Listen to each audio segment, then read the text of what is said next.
Hello friends, तो हम एक नया सेशन में आ गए हैं जो हमारा है फिफ्थ क्लास साइंस का। ये सेकेंड चैप्टर होने वाला है। देख सकते हैं कहानी सपेरों की। स्टार्ट करते हैं हम और जानते हैं कि इसमें क्या मौजूद है। देखिए, मैं हूँ अर्थनाथ। तुम्हें जानकर हैरानी होगी कि मैं ऐसा कुछ कर सकता हूँ जो तुम में से शायद ही कोई कर सकता हो। जानते हो क्या? चलिए देखते हैं क्या। मैं बीन बजा सकता हूँ। हो गए न हैरान? हाँ, मैं सांपों को अपनी बीन की धुन पर नचा सकता हूँ। यह कला मैंने अपने लोगों से सीखी है। हमारे लोगों को कालबेलिया कहते हैं। कालबेलिया किसे कहते हैं? जो लोग सांप को अपने धुन पर नचा सकते हैं, जो बीन बजाना जानते हैं, उन्हें कालबेलिया कहते हैं। मेरे दादा रोशननाथ, ये हमारी जाति में बहुत मशहूर थे। वे बहुत आसानी से खतरनाक और जहरीले सांपों को पकड़ लेते थे। वे मुझे कई बार अपने बीते दिनों के किस्से अभी भी सुनाते हैं। आओ तुम भी सुनो उनकी कहानी, उन्हीं की जुबानी। चलिए, एक इम्पॉर्टेंट चीज़ आपको यहाँ पे दिया जाएगा कि नाग गुम्फन ये क्या है। ऐसे डिजाइन रंगोली, कढ़ाई और दीवारों की सजाने के लिए सौराष्ट्र, गुजरात और दक्षिण भारत में प्रयोग किए जाते हैं।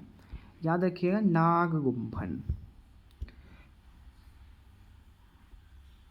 देखिए, यादें दादाजी की। अब कहानी सुनते हैं। मेरे दादा परदादा सभी सपेरे थे। हमारी जिंदगी सांपों से ही जुड़ी रही। कंधे पर कांवड़ जैसी पिटारी लटकाए हम एक गांव से दूसरे गांव घूमते। हम जहां भी जाते वह हमें देखकर लोगों की भीड़ इकट्ठी हो जाती। फिर हम पिटारी में रखी बांस की टोकरी में से निकालते अपने प्यारे सांप। सांपों का नाच देखने लोगों के बाद भी वहाँ लोग वहीं रुके रहते। उन्हें पता होता कि हमारी टीन की डिब्बी में उन्हें कई रोगों की दवा होगी। ये सभी जड़ी बूटियां हम जंगल से इकट्ठे करते। मैंने भी यह सब अपने दादाजी से सीखा है। मुझे अच्छा लगता कि जहाँ डॉक्टर नहीं है वहाँ भी मैं अपनी दवाइयाँ से लोगों की कुछ मदद कर पाता। दवाइयों के बदले लोग हमें कभी अनाज दे देते तो कभी पैसे देते। बस इसी तरह गुजर बसर हो जाती। कई बार मुझे अब ऐसे घरों भी बुलाया जाता जहाँ किसी को सांप ने काटा हो। तब मैं सांप के डंक के निशान से यह जानने की कोशिश करता कि किस सांप ने काटा है। उसे मैं सांप के काटने की दवा देता, पर मैं हमेशा समय पर नहीं पहुँच पाया हूँ। जानते हो ना, कुछ सांप ऐसे भी होते हैं जिनके काटते ही जान चली जाती है, पर ज़्यादातर सांप जहरीले नहीं होते। कभी कभी जब भी कोई किसान सांप सांप चिल्लाता हुआ भाग आता है, तब मैं ही उस सांप को पकड़ता। आखिरकार मैं बचपन से ही सांप पकड़ना जानता हूँ। वे बहुत बढ़िया दिन थे। लोगों की हम बहुत मदद कर पाते थे। लोग भी हमारी बहुत इज्जत करते थे। आजकल की तरह नहीं। अब तो मनोरंजन के लिए ज़्यादातर लोग टीवी देखते हैं। जब मैं बड़ा हुआ तो मेरे पिताजी ने मुझे सांप के डसने वाले दांत निकालने सिखाए। जहरीले सांप की जहर की नली बंद करना भी सिखाया। आइए अब जानते हैं क्वेश्चन के आंसर। बताओ, क्या तुमने कभी किसी को बीन बजाते देखा है? पर कहाँ? क्या तुमने कभी सांप देखा है? कहाँ? क्या तुमने उससे डर लगता है? पर क्यों? तुम्हें क्या लगता है सभी सांप जहरीले होते हैं क्या? तुमने पिछली पाठ में पढ़ा कि सांप के बाहरी कान होते हैं। सोचो, क्या वह बीन की धुन सुन पाता होगा या फिर बीन के हिलने से ही वह नाचता होगा? इन सब की जानकारी देखिए। सारे क्वेश्चंस को आपको आपके मित्र के साथ साझा करना है और इसकी बातचीत करके उन्हें समझना है। अब हम क्या करें? अर्थनाथ, तुम्हारे पिताजी बहुत छोटी उम्र से ही मेरे साथ गांव-गांव घुमा करते थे। उन्होंने बीन बजाना अपने आप ही सीख लिया था। आज की सोचो तो बहुत परेशानी होती है। सरकार ने कानून बना दिए हैं कि ना तो कोई जंगली जानवरों को पकड़ सकता है और ना ही उन्हें अपने पास रख सकता है। कुछ लोग जानवरों को मारते हैं और उनकी खाल ऊंचे दामों में बेचते हैं, इसलिए ऐसा कानून बनाया गया। पर ऐसे कानून बनाने से हमारी रोजी रोटी का क्या होगा? हम सपेरों ने कभी भी सांपों को नहीं मारा, न ही कभी उनकी खाल बेची। कुछ लोग कहते हैं कि हम सांपों को बुरी हालत में रखते हैं। चाहते हो तो हम भी सांपों को मारकर खूब पैसा कमा सकते थे, तब हमारी ज़िंदगी इतनी मुश्किल भरी ना होती। सांपों को मारने की बात तो दूर, ये तो हमारी पूंजी है जो हम अपनी आने वाली पीढ़ी को सौंपते हैं। सांपों को तो हम अपनी बेटियों को शादी में तोहफे के रूप में भी दे देते हैं। हमारे कालबेलिया नाच में भी सांप जैसी मुद्राएं होती हैं। आर्थनाथ, तुम्हें अपने लिए अलग तरह की ज़िंदगी सोचनी पड़ेगी।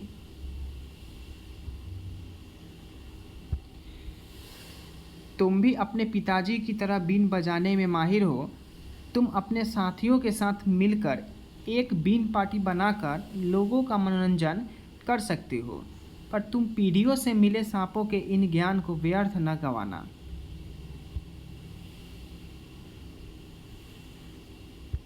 तुम शहरों और गांवों के बच्चों को बताना कि सांपों से ना तो डरने की ज़रूरत है और ना ही नफरत करने की।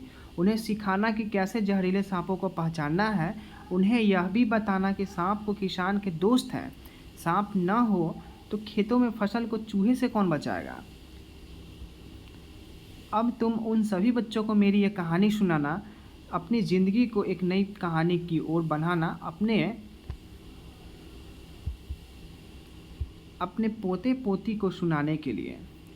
ये देख सकते हैं कि यहाँ पे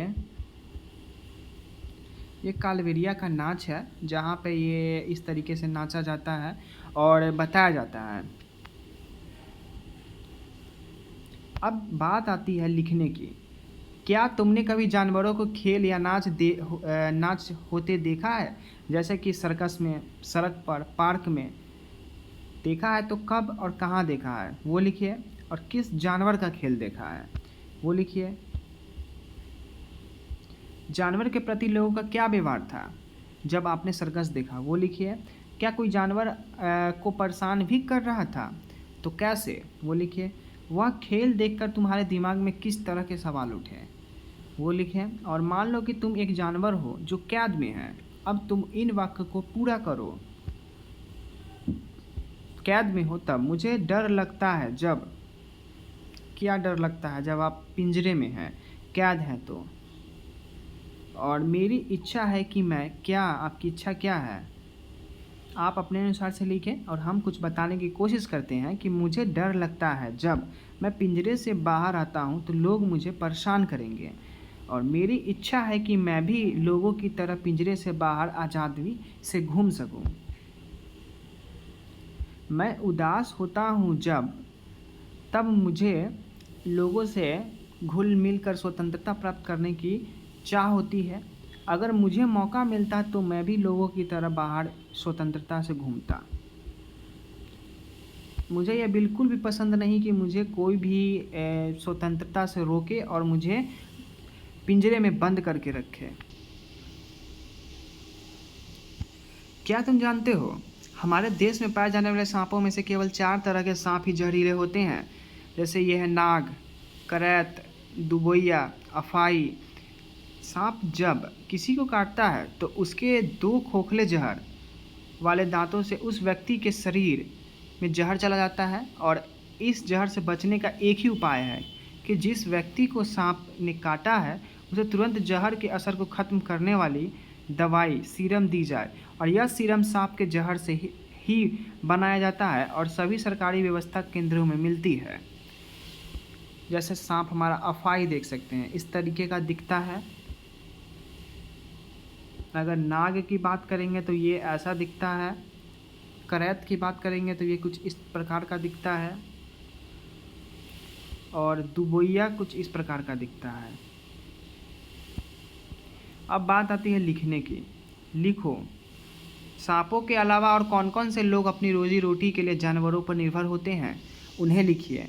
जैसा कि हम एग्जांपल में लिख सकते हैं बैलगाड़ी, है ना। बैलगाड़ी भी एक तरीके का यहाँ पे रोजी रोटी का काम करता है। फिर टमटम को लिख लीजिए, टमटम को जोड़कर उसे रोजी रोटी के लिए यूज किया जाता है। फिर घोड़ा लिख दीजिए, घोड़ा से भी कुछ खेल दिखाया जाता है। ऊँट भी ले सकते हैं आप, हाथी भी ले सकते हैं जिन्हें सर्कस के तौर पे दिखाया जाता है। तो ये सब सारी चीज़ें थी। अब सर्वे देख लेते हैं कि जानवर पालने वालों का सर्वे। अपने स्कूल या घर के आसपास कुछ ऐसे लोगों से बात करो जिन्होंने अपनी रोजी रोटी के लिए कोई जानवर पाला हो, जैसे कि तांगे के लिए घोड़ा, अंडे के लिए मुर्गियाँ आदि ये सब चीज़ें। कौन सा जानवर पाला है उनका नाम लिखिए। जैसे आपके गांव में, अगर शहर में होंगे, गांव में होंगे, तो हर जगह एक क्या गाय आता है, तो गाय को भी पाला जाता है, उसे दूध लिया जाता है।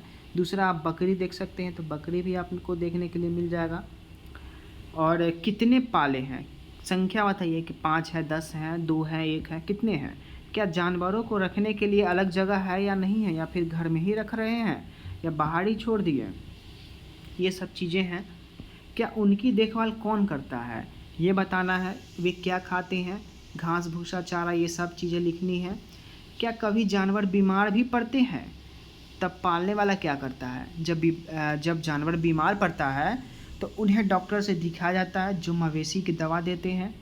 और इसी तरह अपने मन से प्रश्न और पूछे कि क्या जानवर के प्रति हो सकता है, और अपने इस सर्वे की रिपोर्ट को तैयार करो और कक्षा में आप अपने बेहतरीन तरीके से सुनाएं, ताकि बच्चे भी आप कुछ सीख सकें। चलिए अब बनाओ एक अनोखी कठपुतली। एक पुरानी जुराब लो, उस तरीके से अपने हाथ में पहनो जैसा चित्र में बताया गया है, और आँखों के लिए 2 बिंदी का बटन चिपकाएं, और जीभ बनाने के लिए लाल कागज़ की पट्टी चिपकाएं। पट्टी के दूसरे जीभ पर सिरे पर जीभ के लिए कट लगाएं। देखिए लग रहा है ना सांप, इस तरीके से ये बनाना है। चलिए हम क्या समझे। देखिए सरकार ने कानून बना दिया है कि ना तो कोई जंगली जानवरों को पकड़ सकता है और ना ही उन्हें अपने पास रख सकता है। तुम्हें क्या लगता है, क्या यह कानून सही है या नहीं। अपने उत्तर का कारण बताओ और लिखो। बताना आपको दिमाग से सोचना है कि क्या ये कानून सही है। और हम मेरी जुबानी सुने तो ये कानून एक तरीके से सही भी है कि हमारे धरती पे धीरे धीरे जानवरों की संख्या कमते जा रही है।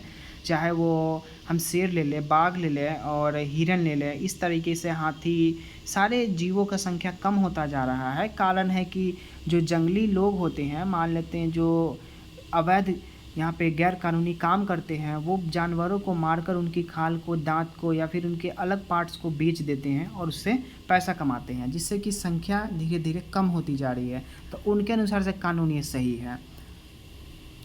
चलिए मिलते हैं फिर नेक्स्ट चैप्टर में। कहानी सपेरों की ये चैप्टर हमारा समाप्त होता हुआ।